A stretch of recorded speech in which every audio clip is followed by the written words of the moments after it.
Good morning, everyone, and both in the room and online. In the next few minutes together, I will share with you some updated evidence from the European Horizon WISE project that will conclude in a few months. And in particular, I will share some updated evidence on the possibility to establish a virtuous cycle leading to socially and environmentally sustainable economies in which people can live satisfactory lives. I will be making 3 points. The first is that economic growth is not always good. Economic activity can erode the foundations of well-being. Second point, it is possible to lead satisfactory lives in socially and environmentally sustainable economies. And the third point is that prioritizing well-being in policymaking is the starting point for this virtuous cycle. So let's start. Economic growth is not always good for well-being. I know that most of you, both in the room and online, are familiar with the relation between income, economic growth, and well-being. But let's make sure we are all on the same ground. The relation between income and well-being is the playground of the Easterlin paradox, which basically arises from the contradiction between two pieces of evidence. A cross-sectional one, where here we are comparing on the x-axis countries based on their GDP, and on the y-axis countries by the average life evaluation. And what we see is that on average, countries that are richer are also those where people tend to report higher scores on life evaluation on average. So this means that, does this mean that increasing GDP will increase life satisfaction?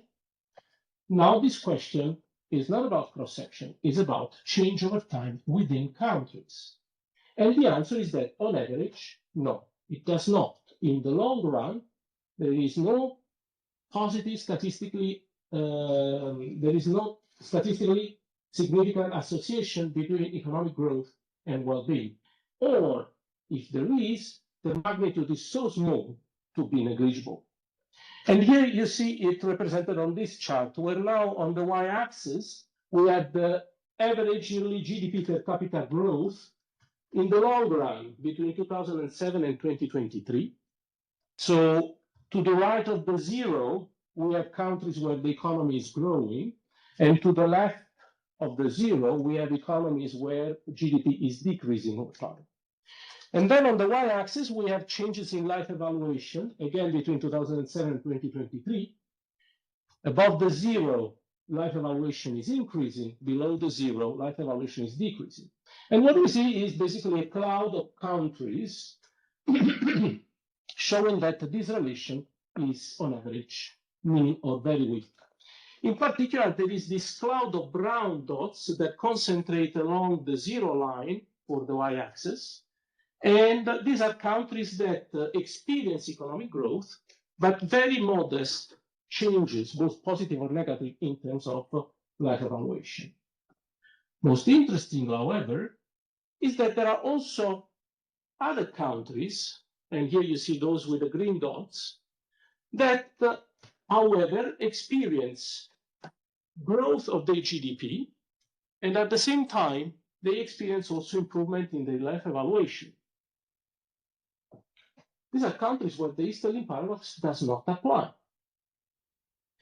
the same time, we have these red dots where we observe growth of the economy, but life evaluation is going down.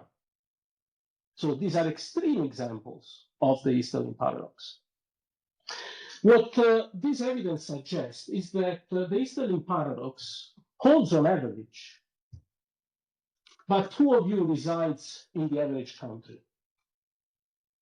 So there are countries where the Easterlin paradox does not apply, and others where it does not apply. And this is a matter of conditions, which suggests that investing on economic growth as a means to improve the well-being of a society is not a sufficient condition to achieve this goal, because it depends on the conditions that will make this relation positive or negative.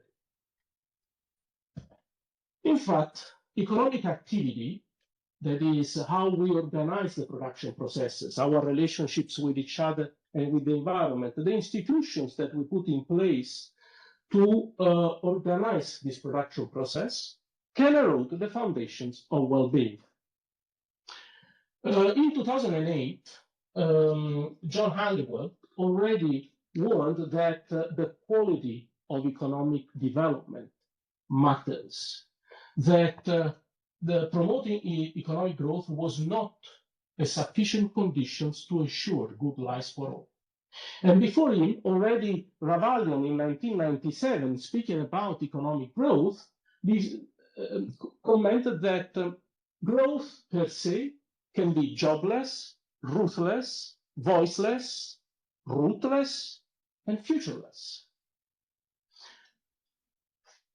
And that's basically why I'm saying that we need to pay attention to the quality of growth, because the way we organize economic activity can benefit everyone or only a few, can contribute to healthy communities or weaken the bonds between people. And understanding what are the conditions that can make economic activity good for well-being is an important aspect, an important question for public policy. For instance, there can be aspects that matters for people's well-being that, however, get sacrificed on the altar of economic activity. One of these aspects is our social relations, and in particular, we know from previous evidence that trust in others is a strong correlate of people's well-being. Now, if economic activity is such that it destroys trust in others while producing goods and services for the environment, for the society, it's possible that the net effect of this economic growth for people's well-being is nil, if not negative. So what is the relation between economic growth and trust? The standard view in economics is represented here on the chart on the left-hand side. Should be the right-hand side for those of you online. I don't know. But you understand. It's the cross-sectional relation. And here you see again GDP per capita on the x-axis and the trust in others on the y-axis. And what we see is that countries that are on average richer are also those where trust is higher. This does not surprise anyone. It is well established from economic theory that trust facilitates economic interactions, acts as a catalyst of economic interactions. What is surprising, however, is that when we look at this relation over time, we find rather a negative result. This is the time series plot on the screen, where now we have time on the x-axis, and then we have trust on the left-hand side and the real GDP per capita on the right-hand side. Worldwide, or since 1980, GDP per capita has been rising, but the share of people trust in others declining. And this is, of course, on average, but it's a problem that has affected both the rich and the countries of more recent development. In a paper published not long ago with Julia, we analyzed this relation more in detail using various econometric techniques. Pardon. And what we found is that there is a negative causal association between economic growth and trust, to the point that increasing by 1 percentage point GDP per year reduces trust by minus 0.18 percentage point. Is this a lot or a little? Well, on top of 10 years of growth rate at 1%, this means about 2 percentage points decrease in trust. This magnitude tracks rather well the decline, the well-known historical decline of trust in others that we observe in the United States, for instance. Now, why is this happening? There are various possibilities. One possibility is that when economic growth is associated to rising inequality, then it might end up eroding trust. Also, for this relation, there are various theoretical explanations. So when inequality increases, people start competing for scarce resources, and the incentive to cooperate and trust others decline. When societies grow more polarized, so when inequality increases, they also grow more fragmented, and it becomes difficult to establish shared experiences across income groups, thus preventing the possibility of the various groups to meet together and establishing trust in others. Also, in a paper published a couple of years ago on PLOS ONE with Stefano Bartolini, Julia Slater, and Marcin Piotrowkiewicz, we analyzed various data sets, cross-sectional and panel, and we found out that countries where social capital is on average lower, pardon, not countries, people, individuals with poorer social relations tend to attach more importance to material aspects like income and social comparisons. This evidence suggests that when inequality increases, therefore the possibility to establish social comparisons expand, this crowds out social capital. This reduces the incentive for individuals to invest in social relations in favor of private solutions. And here is some suggestive evidence coming from Luxembourg that in this case provides a green example. On the x-axis we have time, and then I'm plotting life satisfaction and the GNI, so the gross national income per capita, both set as an index to 100 in 2009. And what we see is that over time, the share of people satisfied with their lives in the country is declining. And the gray bars indicate the financial crisis of 2008-2010, which hit the country towards rather 2009-2010, and then COVID. What we see is that after we leave the period of the financial crisis, life satisfaction started going down in coincidence with periods when inequality was above average, as marked by these blue triangles. And also, life satisfaction recovered in periods when inequality was below average, as noted by the yellow dots. So it seems that life satisfaction and, in this case, the relation between life satisfaction and the GNI is mediated, at least in part, by the changes in inequality.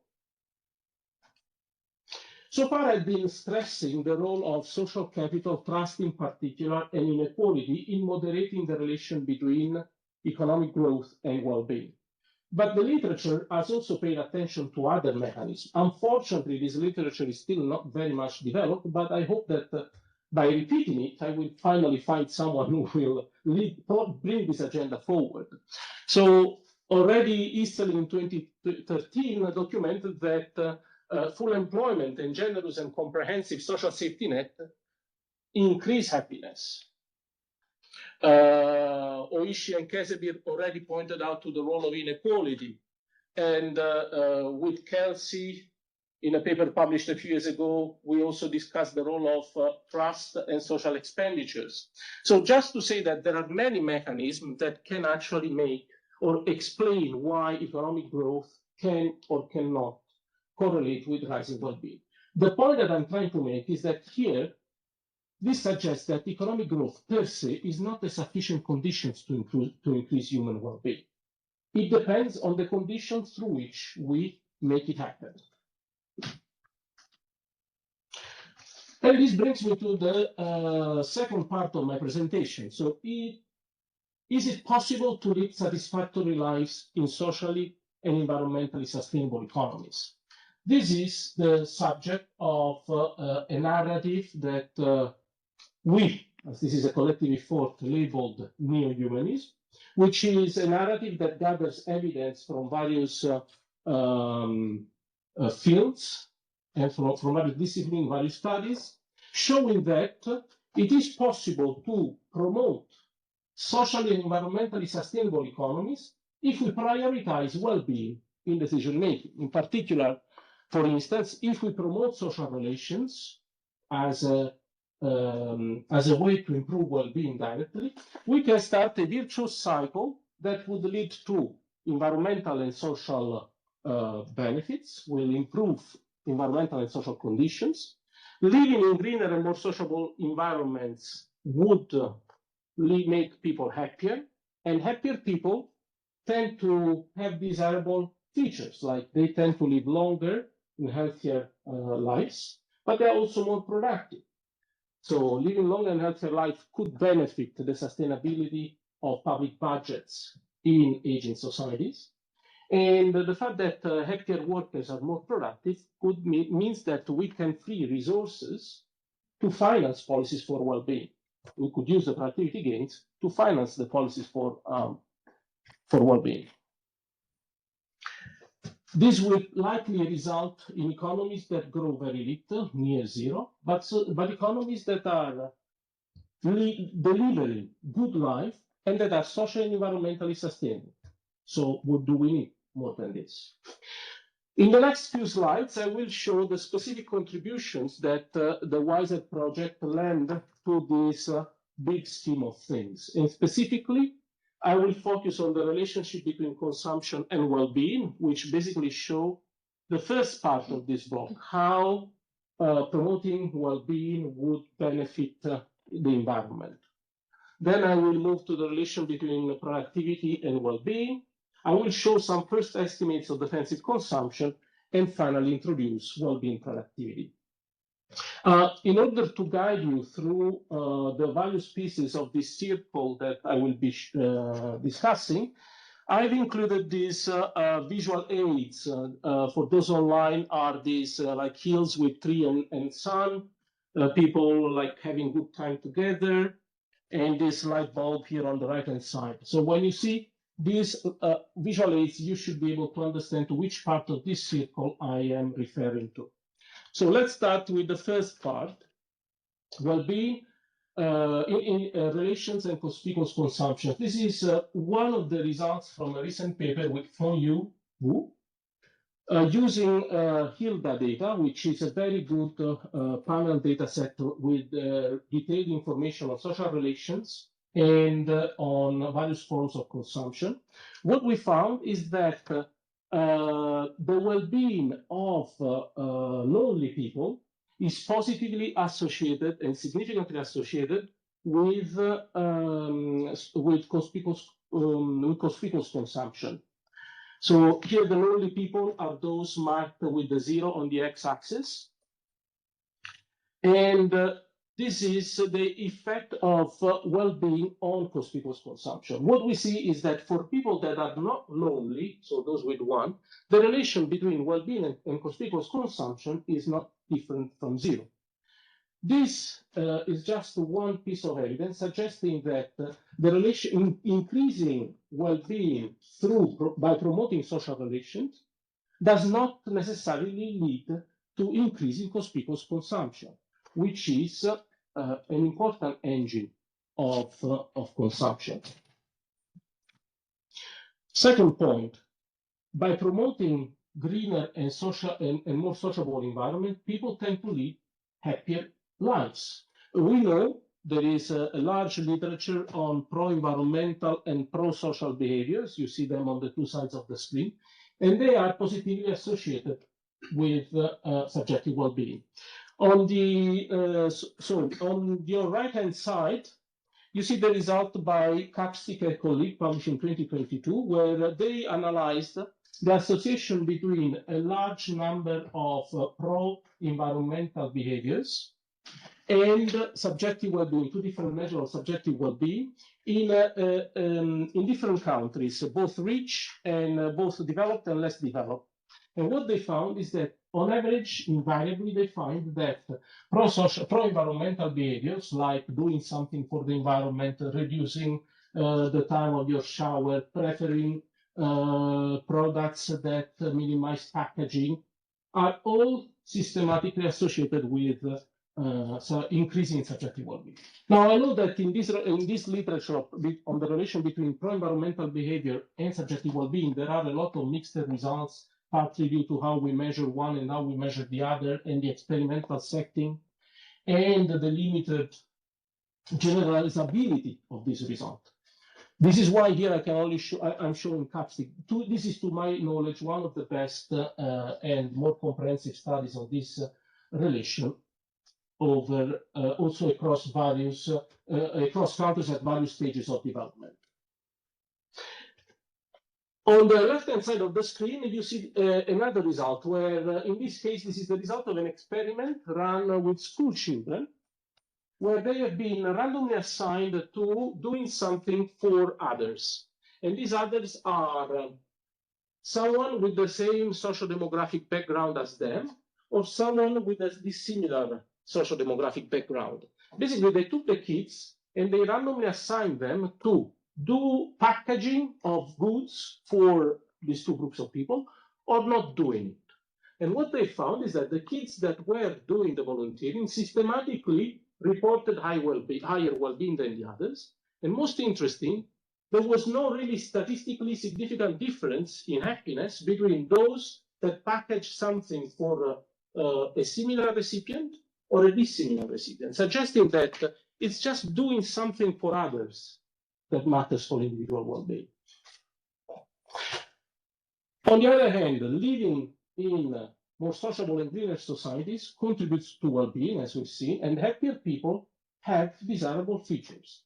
I mentioned earlier that they tend to live longer and healthier lives, but they are also more productive. On this table, you see a summary of some of the literature that shows how different measures of subjective well-being, in this case is job satisfaction, which is a component, but various measures of subjective well-being, different methods, OLS plus instruments, panel, experiment, DEA, various periods, and different levels of analysis from finished plants, industries, individual countries and regions, we invariably find a positive and statistically significant association between happiness, or a measure of well-being, and productivity, as measured by labor productivity or total factor productivity. For instance, in the study with Chiara, we estimated that increasing job satisfaction by 1 point would increase labor productivity by about 5 percentage points and labor productivity growth by nearly 6 percentage points. In a recent study with Martijn Burger and others across the European region, we found that 1 point higher subjective well-being across regions correlates with nearly 17 percentage points higher total factor productivity. What this evidence suggests is that happiness contributes to productivity. And we can use these productivity gains to finance policies for well-being, thus decoupling well-being from economic growth. In fact, we could use these gains to finance, for instance, working less, early retirement, or green infrastructure that are necessary to establish. These are necessary conditions to establish social relations. All these while maintaining economic output unchanged. Why? Because all that I'm saying is that we are using the efficiency gains not to expand GDP, but to leave it unchanged while reducing the inputs, in this case, labor, or basically using the resources produced to finance policies. Which means that we can leave GDP unchanged, but we are not sacrificing the material conditions for our well-being. Moreover, not all growth is good for well-being. For instance, in Europe, we've been witnessing this wave of heat wave over the past couple of weeks. How many of you have bought an air conditioning unit? And how many of you started the one that they already had installed at home? The ventilator counts. The ventilator counts. So I had a ventilator. Exactly. Pretty advanced one, but not the air conditioning. So this is a very good example of how a collective problem, in this case climate change, induced higher consumption. This higher consumption contributes, is recorded by national accounts as growth, technically speaking, but it does not reflect an improvement in our living experience, in our well-being. So this is when the economy grows because of our attempts to protect against negative externalities like climate change. This is what we call defensive growth. Others before us called it regrettable GDP, like Halliwell. And okay, I'm missing a reference. I will bring it to you. But okay, so this is defensive growth. And when the economy grows because of defensive needs, it does not necessarily mean happier lives.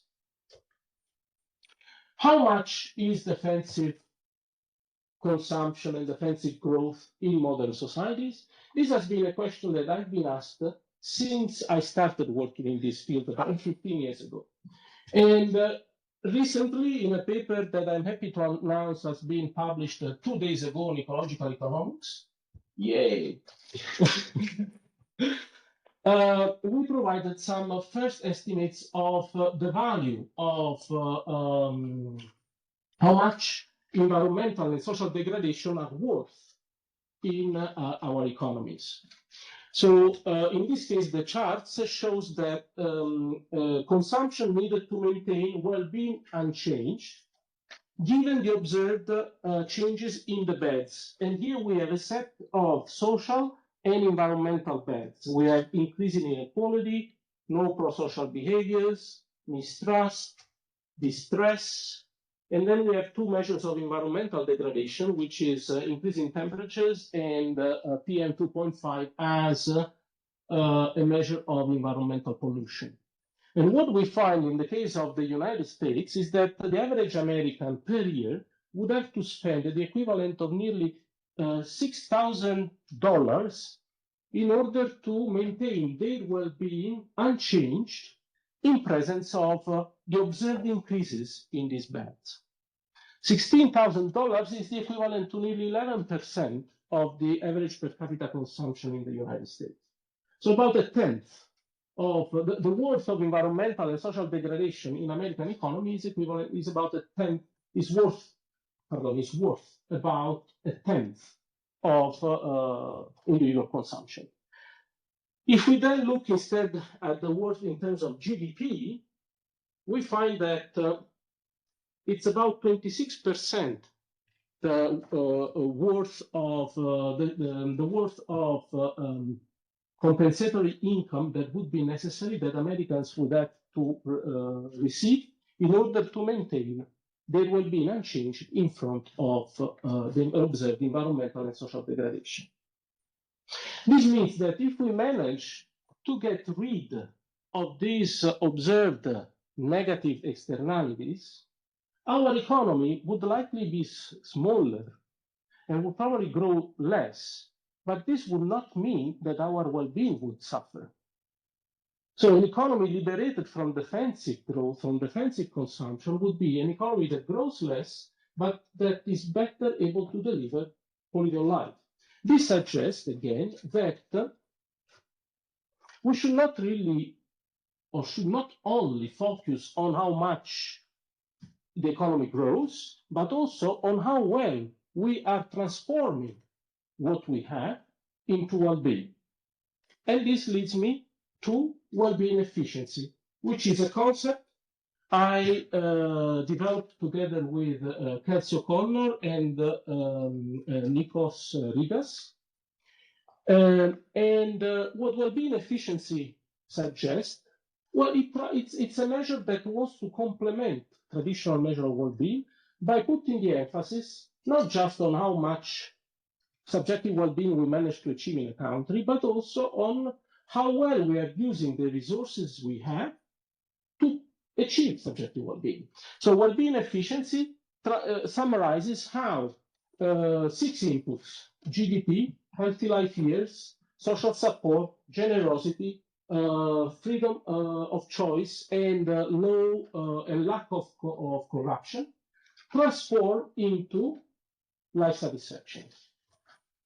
And what do we see here? This is a scatter plot correlating well-being efficiency on the x-axis with the country ladder life evaluation on the y-axis, what we see is that there is in general a positive association between the two. Countries that are on average more well-being efficient are also happier. But this relationship is not very straightforward. In particular, we see that the ranking of the happiest countries is not necessarily the ranking, does not coincide with the ranking of the most efficient countries. If you are familiar with the World Happiness Report, you know that for the last 15 plus years, Scandinavian countries have always topped the ranking of the happiest countries in the world. What does this tell us? Nothing, except that if you want to increase your well-being, you should probably consider relocating there. But then you should tell this to them. But what we see here now is that level of happiness is not necessarily achieved with an efficient use of the resources. Only Finland manages to be fully efficient, but Denmark, that is very close, is slightly less. Well-being efficiency also compensates for lack of resources. On the scatter plot here on the upper right corner, you see Costa Rica, which has a level of life evaluation comparable to the one of the United States or of Luxembourg. Although Costa Rica has much less resources than these two countries. This means that Costa Ricans manage to achieve the high level of well-being in a much more efficient way, using the resources, the scarce resources they have better than Americans or Luxembourgians. This evidence, then, well-being efficiency provides us the picture at a point in time. When we want to look how this efficiency evolved over time, we introduce the concept of well-being productivity. There are technical reasons for the swap in the terminology. I will not discuss them now, but happy to discuss it later. But the trajectories of well-being, of how well-being efficiency has changed over time, so well-being productivity, reveal something interesting about what is going on also across regions in the world. These you see trajectories for 7 world regions. We know from available literature that Latin American countries systematically tend to report higher well-being given the resources that they have. And now we see that this is indeed confirmed by the positive and growing dashed red line, which is the well-being productivity of Latin American countries and Caribbeans. Whereas the dashed, what is this, purple, and solid blue line show that well-being productivity in Europe and North America and Oceania are instead decreasing over time, suggesting that the high levels of well-being that are achieved by these countries on average are obtained at higher expense, with higher needs of resources. So what these measures bring to the debate is an emphasis on how well countries are using the available resources, which I believe is important to reason in terms of sustainability of the use of resources. And there are no other really measures that are reflecting on efficient use of resources, except perhaps the Happy Planet Index, that, however, shows how how much happy life years is possible to obtain given the ecological footprint. What does explain well-being productivity? We ran various regressions, and what we found is that, well, there is a very strong role of previous well-being productivity, although the adaptation to the shock is minus 0.22, so it's limited. But it means also that there are other factors, and we found that unemployment growth and CO2 emissions growth are both negative and significant correlate of well-being productivity. This suggests that these two conditions reduce an increase in unemployment or an increase in CO2 emission growth, reduce well-being productivity, make our economic process probably, or economic activity, less able to transform our resources into well-being. So do you want to increase well-being productivity? Do you want to use better your resources? These are two good starting points. Let's move to the final part of my presentation. A couple of minutes and I'm done, I promise. Prioritizing well-being in decision-making is the starting point. What does it mean to prioritize well-being?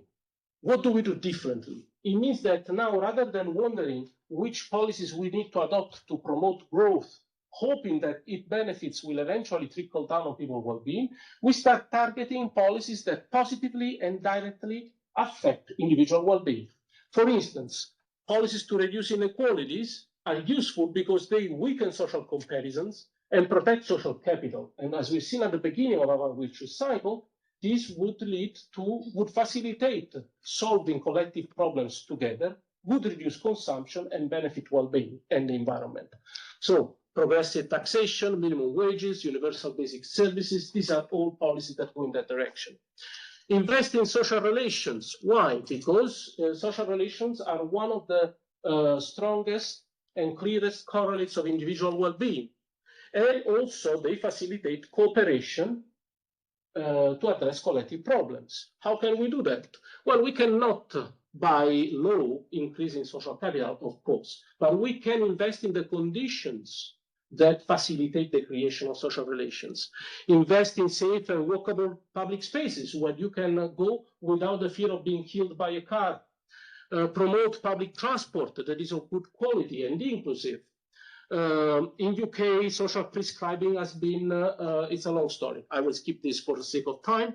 Support local communities to self-organize and work together on joint projects for collective goods. So you get a little bit the point of what I mean by adopting policies that directly and positively affect well-being.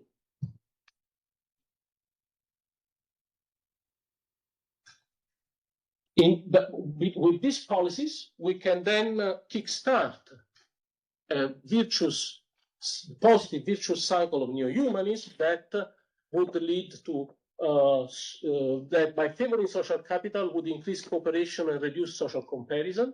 This would allow to live in greener and more sociable environments, which would also benefit well-being, thus freeing resources that are good for our societies. The productivity gains can finance well-being policies, and this would lead to creativity-led growth, economic growth, an economy that is not growing because of defensive needs, but only by creativity, an economy that is perhaps slower than what standard economic theory would recommend, but that is good at delivering good lives. And this would self-reinforce over time. Now, so far, I've been talking the sermon. We finally have some evidence that these outcomes are indeed possible.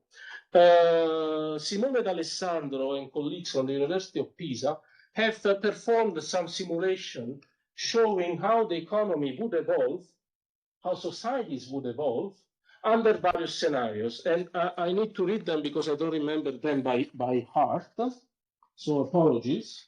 So they have this dark solid line is the baseline scenario. Then there is the blue line, which is the net zero scenario. Under the net zero scenario, they hypothesize electrification of industry and household energy use, renewable transition in the electricity sector, paid by electricity sector, and efficiency gain of electrification of 40%. One thing that I need to say is that this model has been calibrated for Italy. So we're looking at the evolution for Italy. And then there is the green line that represents the scenario of fair net zero, where on top of the net zero, so these are policies for the environment, they are also introducing policies against inequality. So a carbon tax, where of 300 euro per ton of CO2, and the redistribution of the revenues would go to households with a disposable income below 28,000 euro in Italy. Working time reduction, a gradual reduction in working time of approximately 12.5%, converging toward the 35-hour work week without loss of pay. Job guarantee, a program hiring up to 20% of unemployed workers per year, disaggregated by skill group and gender. And then a wealth tax, A tax on financial wealth reaching 0.5% after 3 years, generating revenues of approximately 75 billion annually. So what we see, I suggest we focus on the green line. What we see is that under the fair net zero, the model predicts reduction in CO2 emission, a growth rate that after some fluctuation converges towards zero, so nearly zero growth rate of the economy, growing employment rate, much higher than in the business as usual scenario, and growing labor productivity. On the other hand, the simulation also predict an increase in real disposable income for individuals in the bottom 50% of the income distribution. So a decrease in disposable income inequality. Improvement in environmental conditions and rising life satisfaction. Conclusion. Economic growth is a tool for better lives, not an end in itself. Subjective well-being should be the primary objective in decision-making. How we achieve growth matters. Rising inequality and declining social capital are some of the conditions that explain the average mean relationship between economic growth and well-being. And we need to understand better and more what are the conditions, the additional conditions that can change this relation, because this is where the policy will have to focus in the future. Public policies should preserve and strengthen the social foundations of well-being. In particular, here I'm referring to social resources, but also the natural resources. This can initiate a positive feedback loop linking social relations, well-being, environmental sustainability, and economic performance. Scenario analysis partly supports neo-humanist predictions. Decreasing inequality will lead to near-zero growth economies, decrease environmental impacts, while rising employment and life satisfaction. Thank you very much for your attention.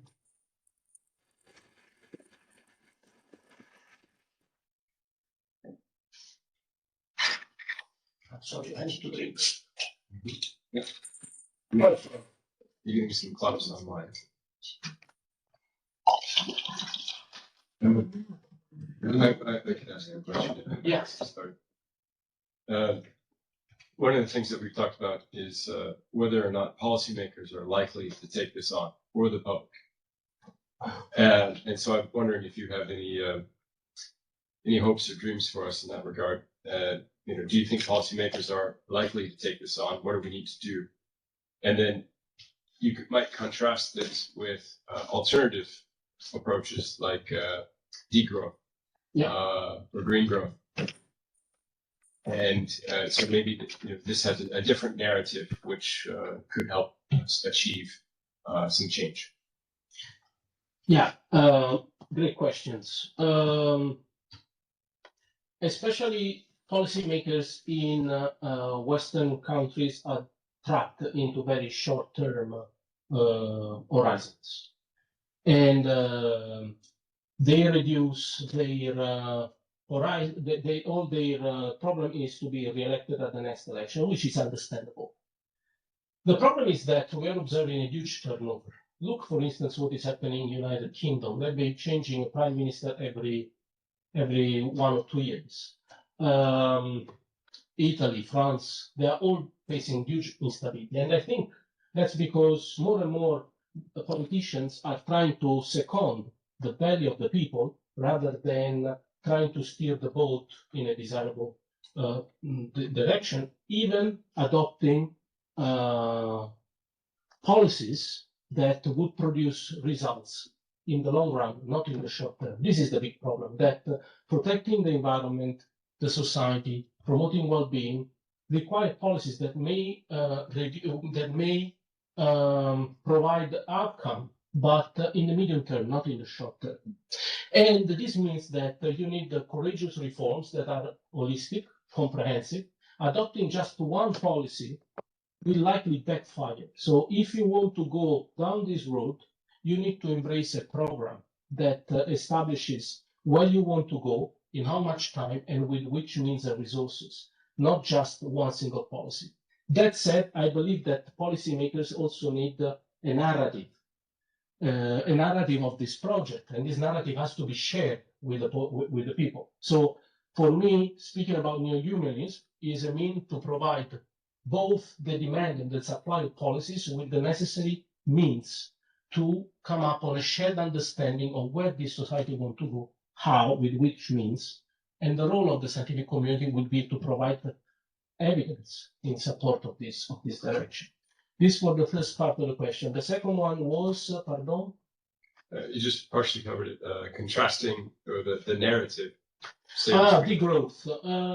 I think that the analysis provided by degrowers is very much correct. Given where we are, we need to reduce the economy. The problem that I see with the narrative of degrowth is that it is a negative narrative. You need to make sacrifice now for to reach heaven tomorrow. And this narrative is the same narrative of sustainable development that started in 1982 or even earlier, and has never produced fruits because we've been constantly trading the urgency of the present for the uncertainty of the future.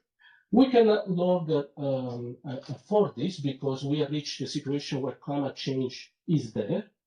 So we can only minimize the damage, but we need to act now. And what I think this approach, neo-humanism approach, has as an advantage compared to alternative is that it provides a way through which we can spontaneously reduce our consumption without sacrificing our well-being by investing in what we share, which is the ingredient for durable happiness. Yeah, so sorry. Thank you for the presentation. Very interesting. Just a new question. You said that there was a negative causal relationship between trust and GDP growth at the beginning. Yeah. You just say how you assess that? Yeah. So that is the negative relation between growth and trust. And I should have my slide here. So basically what we did was we created a panel of countries using data from SDR, the standardized, I don't remember anymore, is basically a big data set that collects, that harmonizes and collects all freely available information on trust and happiness from various projects like the World Value Survey, the European Value Study, etc. And we put it in relation with GDP per capita. And we ran 3 different sets of regression. We started with an OLS with fixed effects, continue with the 2-stage fixed effects, and then with a 2-stage first difference. And if we see that depending on the model, an increase in real GDP per capita last year always attract a negative and statistically significant coefficient on trust. And the coefficients ranges between -10 in case of OLS with fixed effects to -30 in case of 2-stage fixed difference. The coefficient that I reported during the presentation is the intermediate one, the one that comes from the 2-stage fixed square, so fixed effects, -18. So that I consider as an intermediate value between the two. Yeah, just got a question. Yeah, well, just a couple of questions actually, and then I think there is a question. How much of this evidence is drawn or applied only to Western advanced or English-speaking economies, rather than global? Because here there is an issue of actually it doesn't make a lot of sense probably to talk about advance our standard of living in the West but it's probably true that there are a lot of countries in the world that need to advance their standard of living. So it becomes an issue of international fairness, and which is a way to achieve some cooperation, because we know that emissions, for example, do not stop at borders, Of course. including the ones that are created by wars. Yeah. And second is related to the question of Kelsey. In your view, what is the biggest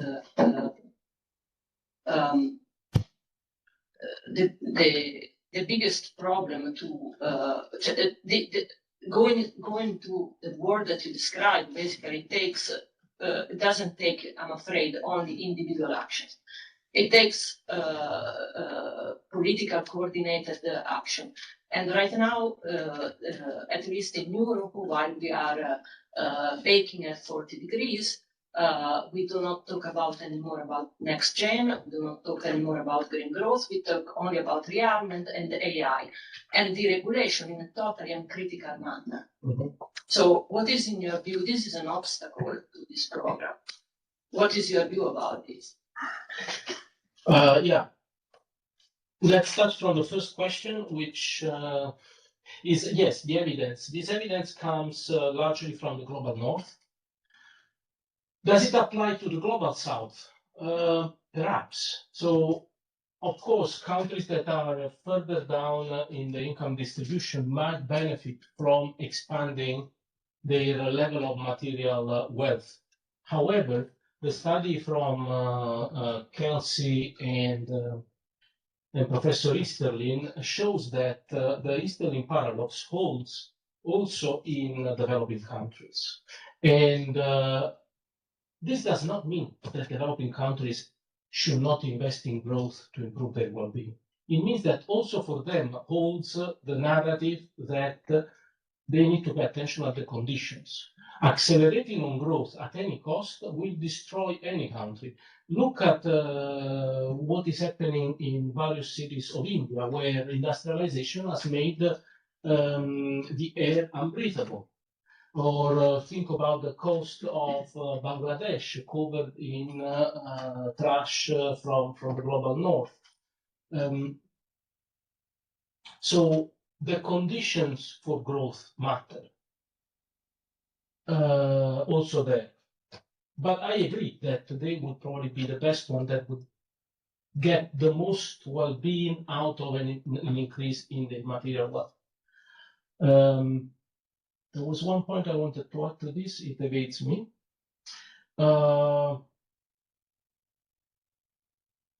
Okay, I will come back to it. Concerning where the world is going,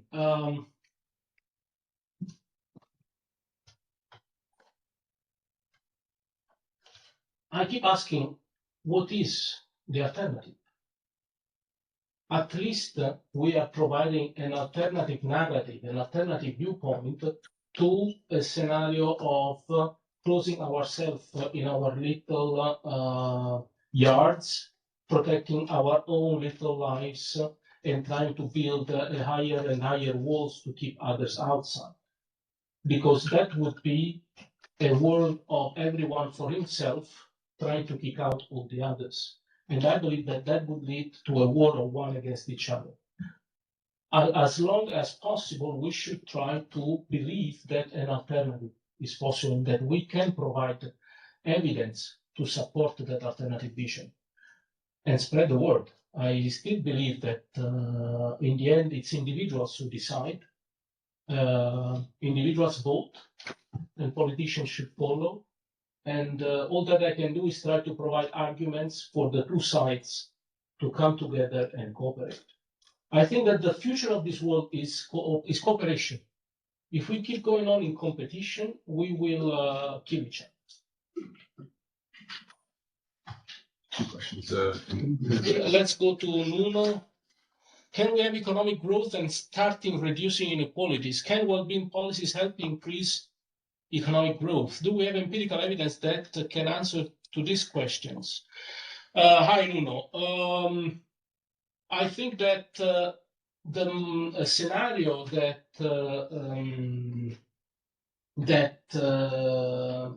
Simone D'Alessandro provided is probably the best evidence that reducing inequalities can produce some growth. As we see in the long run, economic growth will tend to stagnate. But that growth will come with rising employment, decreasing inequality, and improving environmental and well-being conditions. So I think that the economic growth, as we've been experiencing it over the past 30, 40, 50 years, is not going to happen. It's not going to happen unless we deregulate heavily, unless we destroy the social environmental resources heavily. Of course, I'm speaking without factoring in the effect of artificial intelligence, which is a big question mark behind the reasoning that I'm making, because artificial intelligence has the power to revolutionize the way we produce and consume.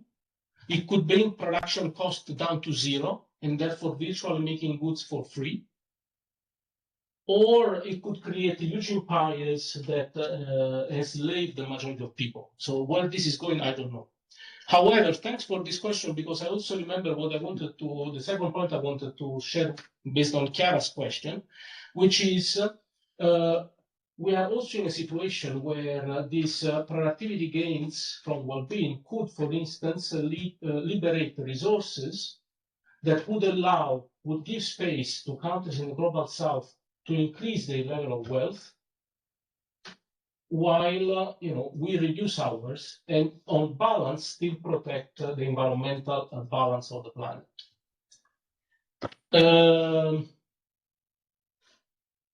Before going to Walter and to Serge, I think that Evgeny had a question.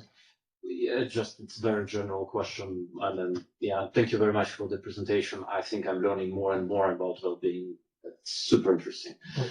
I just wonder to know conceptually if there might be differences between GDP and GNI in terms of comparability with the well-being indicators. So might you, as far as I understood, the GDP is typically might not capture the things which are indeed in the welfare, in the bien-être measures that you use. What about GNI? Is it better, worse than GDP? How it might be in line with the well-being indicators? Thank you very much. Well, as far as I can tell, the gross national income reflects the income that are produced within the country compared to GDP, that instead accounts also for income that is produced, but that technically belongs to someone abroad. In my experience, GDP and GNI differ substantially in small open economies, read Luxembourg. But when you go to large countries, the two measures tend to correlate substantially. So this is why before, in case of Luxembourg, I showed GNI just to focus on the income that are produced and remain in Luxembourg rather than those that are going abroad. So in case of Luxembourg, yes, GNI and GDP can make a big difference. But otherwise, across countries, on average, the difference is negligible. Thank you. Jacques Walter, for 80 years until now, the narrative was that consumption makes you happy. Do you think that European citizens still can imagine having a satisfactory life if you suggest that they would better not visit Australia, Bali, or Sri Lanka once or twice a year? My colleagues don't. Jacques, this is a very good question. I am not saying that people should not visit Sri Lanka, Australia, or Bali. What I'm thinking is that there is a good share of people that are doing this for social comparisons, just because it's cool and because others want to do it the same, or because they need to evade from stressful lives in extremely hot and unlivable cities. So these are not recreational holidays. These are rather defensive consumption. And in this regard, they are not necessarily going to improve their well-being. What I claim is that we should increase people's well-being by providing the conditions to have good lives where they live. Green rivers, green lakes, clean rivers, clean lakes, clean seaside. And then if they also want to go to Sri Lanka, they are free to go to Sri Lanka. But we will see if the volume will be the same as before. My bet is that much of our conspicuous consumption could be decreased without affecting our well-being. Of course, this means under the condition that we are expanding the social conditions, social relations. This will reduce inequality and increase well-being. Serge, trust paradox. Why does trust in others have a negative sign? The happiness report shows year after year that the level of GDP per capita increases happiness. So it's GDP that has a negative sign. Am I reading wrong the question? Yeah, I think that Perhaps the lag in the last model it attracts a negative sign. yeah. So he's asking this last part is GDP per capita, and that increases happiness, but that is also a short-run relationship from GDP to happiness. This is GDP to trust. So why is the relationship GDP to happiness different than the relationship GDP to trust? Because this is also a short-run relationship. So they would be similar.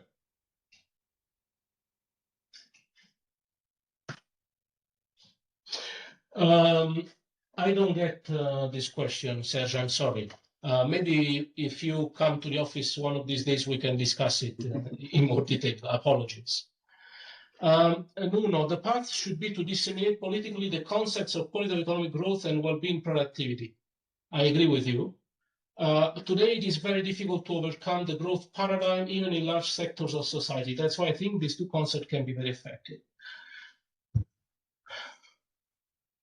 We live in societies that are oriented to growth is better. One of the reasons why we also introduce well-being productivity is because we want to move beyond this idea that higher even well-being is better, and instead try to put emphasis on how this well-being is achieved, which would eventually be more in line with a fair use of resources for everyone. Are there any other questions?